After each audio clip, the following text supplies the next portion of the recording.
bishop, rook, queen, knight, king, bishop, and rook. d4 by Magnus. He opens up the queen here and he asks Vincent, what are you going to do? f6, opening up your bishop. b6, maybe. d5 says Vincent, I'm going symmetrical here. Just simple chess. And now Magnus has to decide next.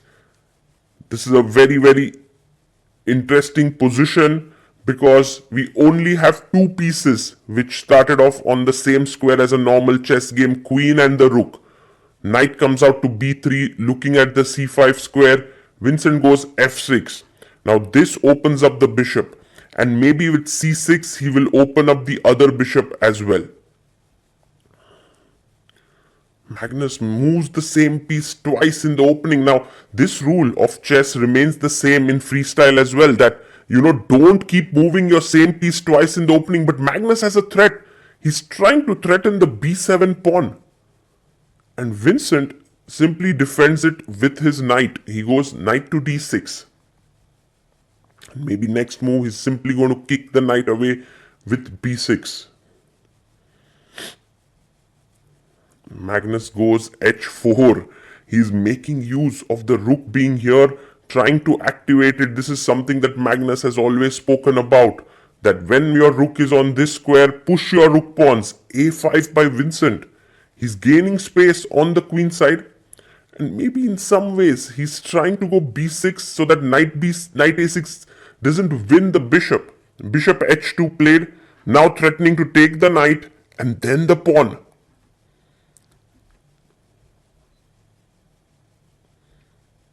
And Vincent goes b6. Now, if you go knight a6, bishop a7, it's quite scary because your knight is trapped. But perhaps this is the way in which Magnus had to go, because once he plays knight to d3, Vincent already has a very nice position. He can actually push his pawn in the center of the board and gain more space, and he does exactly that. Magnus already after 6 moves, slightly worse with the white pieces. This is turning into a very exciting struggle now. Magnus decides to bolster his center with c3, and in doing so, he's also opening up his bishop here. The knight can also move away at some point and try to put pressure on the d5 pawn. Vincent pushes forward with c4, again the best move in the position. His idea now is that he wants to continue playing on the queen side. b5, b4 are his plans. Knight comes out to f4. Putting pressure on the d5 pawn.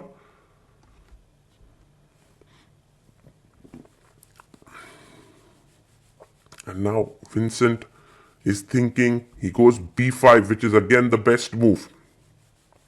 For Magnus to create play, he needs to start playing in the center. f3, e4 looks like a good plan. He does go f3. It's a good move. He wants to break in the center with e4.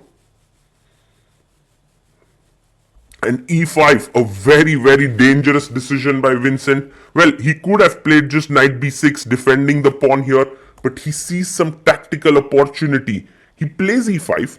Now, the natural question to ask is, after take, isn't the d5 pawn hanging because the queen and knight attack it and only the bishop defends it? Well, Magnus takes the pawn. D takes e5. Vincent chops it off back. Now the knight is attacked. But also, you have to look at the queen which has opened up against the pawn. Magnus says, I don't mind giving up that pawn. I'm taking the pawn on d5. He's taken it with his knight. Black's queen now can chop off the pawn. Which pawn was more important, the d5 pawn or the h4 pawn? Time will tell. Now the best move for white is g4. It's a very, very pretty move. Magnus finds it. Such a beautiful move here by Magnus. He's making space for his king to come to g2 so that the rook is protected and the bishop can move. But Vincent threatens mate in one. Nothing less, nothing more. There's this move, knight b6, very pretty. If you take here, queen d6 check. But Magnus decides to play e3, which is also fine. He blocks the bishop here. The knight protects the pawn. If you take on d5, I take back and then I attack this knight on d6. Vincent plays the best move, queen h6, but in doing so, look at his time. He has 31 minutes on the clock. Magnus has an hour on the clock. The queen now goes back and maybe can come to e6, also putting pressure on the e3 point. King goes to g2, and Magnus is now threatening bishop takes e5, attacking the rook here, attacking the queen with his rook. And the best move for Vincent is to move his queen away to e6.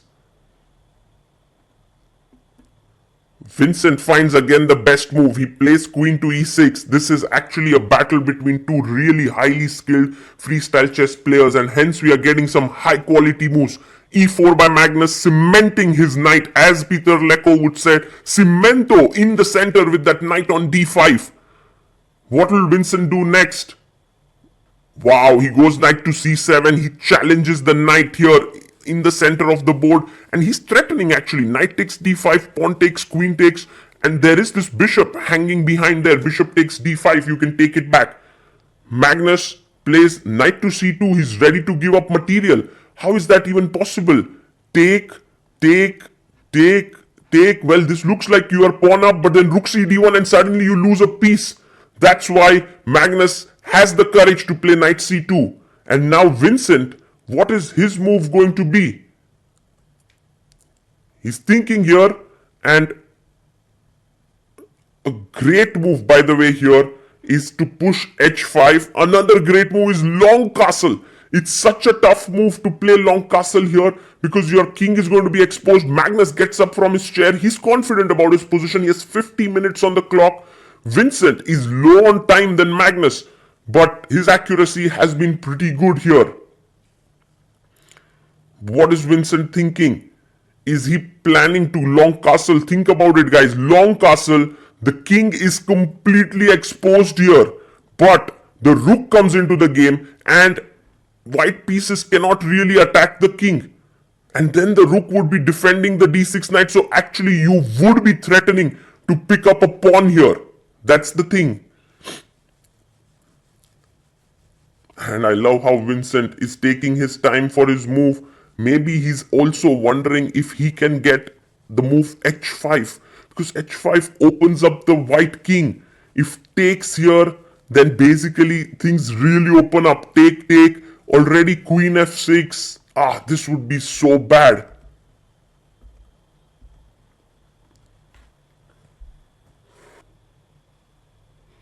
Vincent getting ready for the move. He's now absolutely zoned in. He has to make a move pretty quickly. He cannot take so much time. But even Vincent knows that if he plays this well, he'll get a good position. He removes the king from there and long castles. This is now full-on war here. Magnus comes back and plays his knight to e3. An excellent move, because if you take bishop e3, I'll simply take back with the knight. There's no good discovered attack. Maybe knight e4 possible, but I'll just simply move the queen. It doesn't really work. So that's the reason why Vincent goes queen e8. Maybe there was a better move than queen e8. h5 was a better move, but he goes queen e8 here. Magnus writes down his move.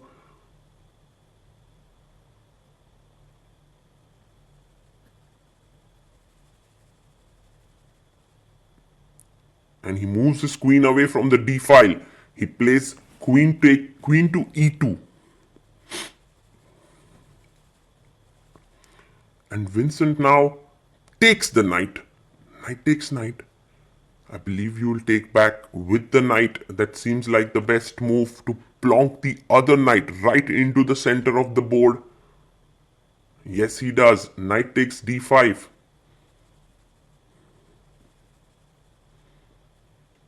And now h5. Beautiful chess by Vincent. He has 18 minutes on the clock. Magnus has 42 minutes. So time is the only thing that Vincent has to care about, because his position is really great. Bishop g3 played by Magnus. And of course you can't take it right now. The rook is hanging here on h8. So maybe it's time to get the bishop out into the game. And Vincent does it. Bishop e6 on the board. Yes, he's giving up the e5 pawn. But then after hg4, it is opening up the white king. Magnus actually has some tough decisions to make. He pushes the pawn to g5 in the hope to keep the position closed. And Vincent maybe now is threatening to take bishop e5. Well, rook d7 played. What's this move actually? Now if bishop e5, oh my god, you have knight f7. What a move. And if bishop goes back, then bishop takes and you can't take anymore. That was deep. So Magnus decides to defend his knight with his rook.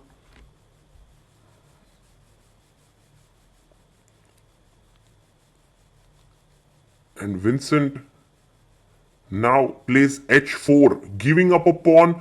Bishop takes h4 played by Magnus. He's taken that pawn and he's telling Vincent, what's your compensation, my friend?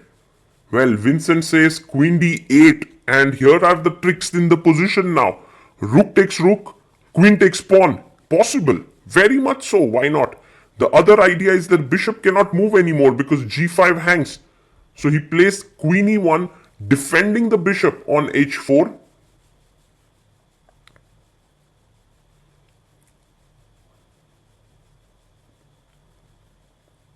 And rook h5 played here. So the idea of this move, rook h5, is to maybe just get the queen in, double up here, maybe even g6, rook h7. Magnus goes queen g3. And Vincent down to his last 30 seconds, blunders here with knight f5. The position was heating up. Queen e8 was the best move, but he goes knight f5. And the problem is, I can simply take the knight. ef5. I mean, Vincent felt that he can take the knight on d5. That's the reason why he's played this move. But somehow, the tactics are not working in his favor. And you can see Magnus really spotting it. He takes the knight, he takes f5 on the board. And now, if rook d5, I mean bishop d5, if played, there are so many moves. g6 simply attacking the queen. So he decides to take with the rook. And yeah, if you take the bishop, I can take on d1. And black is completely fine. So the best move now is to take rook takes d5. He takes rook takes d5. Bishop takes d5 has been played.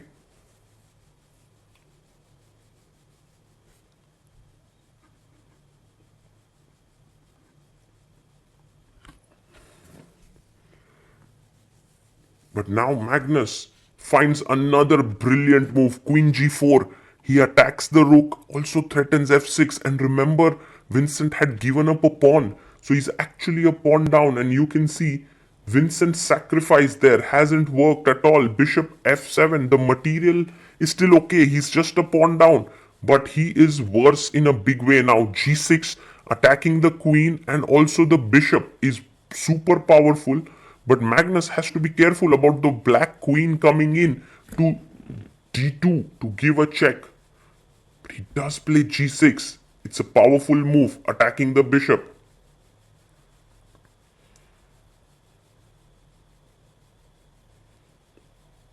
And now queen to d2 check. King goes to h3. Very nicely played by Magnus there. And there are no more checks here in the position. This is hanging, so is the rook. So he has to give up an exchange. Magnus very quickly takes it back with the queen. It's all about tricks now for Vincent Keymer. If he manages to create some tricks in the position, he would be able to survive. But otherwise, he's completely lost. He goes bishop d5, attacking the pawn here on f3. Magnus takes a sip of water. And he's wondering what to do. He plays his bishop to e4, right into the center of the board. The bishop is well placed, and after takes, he can take back with the queen.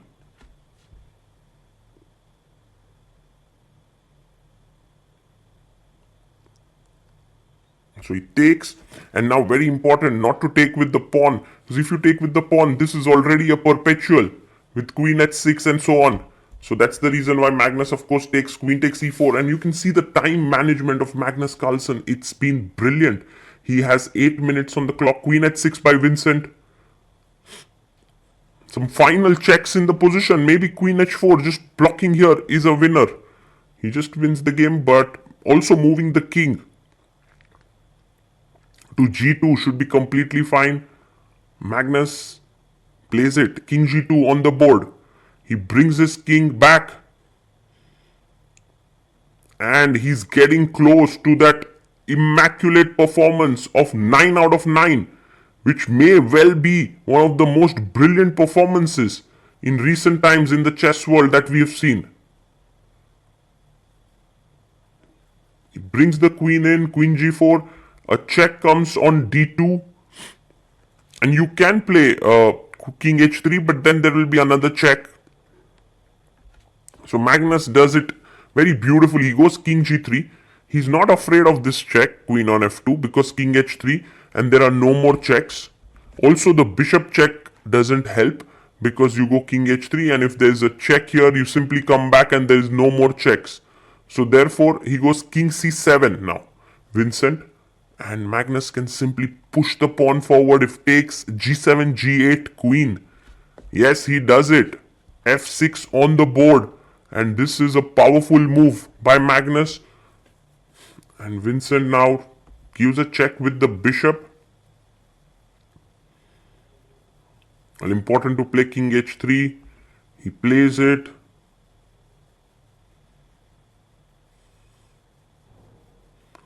Vincent brings his bishop back to c5. And it's not really helping him too much here.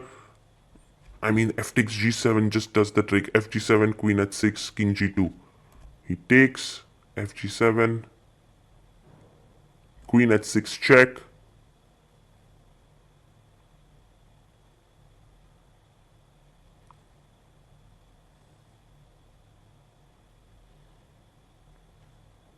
He comes back, king to g2, gives another check. And I like this little triangulation, go with your king here, then go here, and then come back. And in that doing so, black's coordination is broken up. And there's no perpetual. So king g3 played, and now if bishop f2, there is king h3, queen h6, there's king g2 back, and there are no more checks. Magnus is winning here. Vincent Keymer really played well in the first half of the game. But then, with time running low and Magnus's super sharp accuracy, he blundered, and there has been nothing much that he could do. After that, he resigns. Magnus Carlsen wins the tournament. Of course, he had won it before the round, but now does so in brilliant style. 9 out of 9, unbeaten, undefeated, no draws. A performance of close to 3200 ELO. Magnus has done it here. And they are now discussing about the position. You can see Vincent there. Really, he must be